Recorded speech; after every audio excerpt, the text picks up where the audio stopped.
Siemanko, z tej strony Paweł, witam Was w kolejnym filmiku na moim kanale. A dzisiaj oprócz takiego standardowego poszukiwania poroży jeleni przeze mnie, to odpowiemy też sobie na pytanie, czy jest coraz większe zainteresowanie szukaniem zrzutów w lesie? Zapraszam.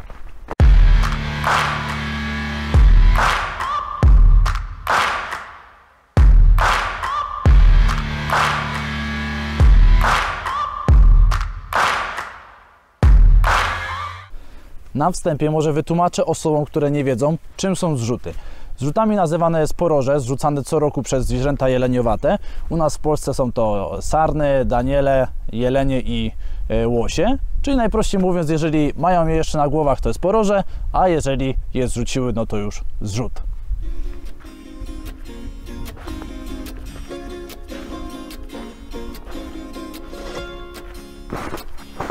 Mniej więcej w okresie od listopada do maja poszczególne z wcześniej przeze mnie wymienionych zwierząt zrzucają swoje poroże, aby ponownie je wykształcić. No i to się dzieje niezmiennie każdego roku.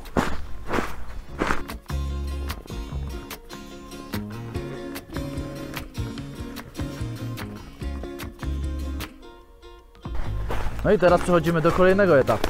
Czyli jak już jeleniowaty zrzuci swój oręż, no to znajdzie się też taki, który z chęcią go podniesie, tak? No i takie osoby nazywają się zbieraczami zrzutów czy zbieraczami poroży.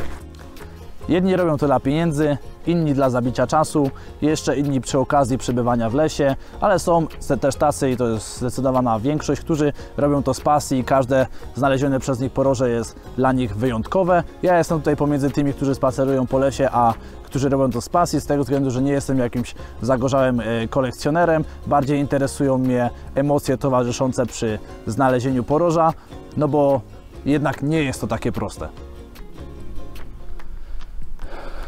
Kolejne strome zbocze do pokonania. Dzisiaj już drugie. Już na jedną górkę wyszedłem, potem stwierdziłem, że tam jeleni nie ma, więc przemieściłem się do innego terenu. Teraz musimy wyjść tam.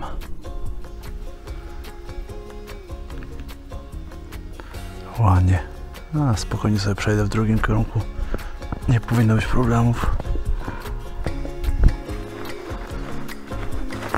I teraz przechodzimy do meritum sprawy. Takich grup ludzi zainteresowanych znalezieniem swojego pierwszego zrzutu jest coraz więcej. Przed pandemią przyleśne parkingi świeciły pustkami, a teraz no, coraz więcej osób wybiera spacer po lesie, a co za tym idzie, coraz więcej osób dowiaduje się o zbieraniu zrzutów w lesie.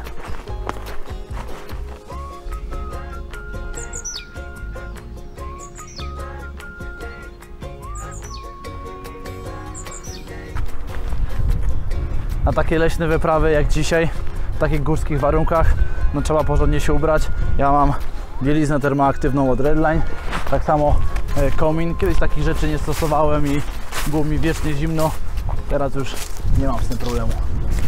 Każdy, kto znajdzie swoje pierwsze poroże, chce się tym pochwalić poprzez udostępnienie zdjęcia czy zrobienie filmików w sieci, które dotrafiają do szerszej grupy odbiorców, w tym też moje filmiki.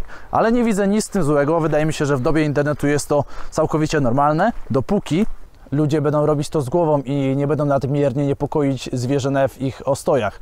Nie bez powodu mówię nadmiernie, ponieważ każdy z nas, każdy, kto zbiera zrzuty w lesie, w jakimś stopniu niepokoi zwierzynę, ale postarajmy się to zminimalizować. Ludzie jeżdżący na kładach czy krosach po to, by znaleźć leżące poroże czy linki rozwieszone na wysokości głowy jelenia, no wydaje mi się to nie do końca normalne. Więc nie musimy się ścigać o to, kto znajdzie więcej czy większe poroże, bo wtedy chodzenie po lesie przestaje być przyjemne. A tyczy się to oczywiście niewielkiej grupy osób zbierających poroża, ale musiałem o tym wspomnieć, bo na przykład w Czechach jest tak, że tylko osoby pracujące w lesie mogą zbierać poroża. Nie wiem dlaczego tak jest, bo nie mogłem się doszukać informacji w internecie, ale mam znajomą z Czech, którą serdecznie pozdrawiam i mówiła mi, że tak jest. A na dzisiaj to wszystko. Napiszcie mi w komentarzach, co Wy o tym wszystkim sądzicie. Jeżeli Wam się podobało, to zostawcie łapkę w górę, a my się widzimy już w kolejnym materiale. Do zobaczenia. Cześć!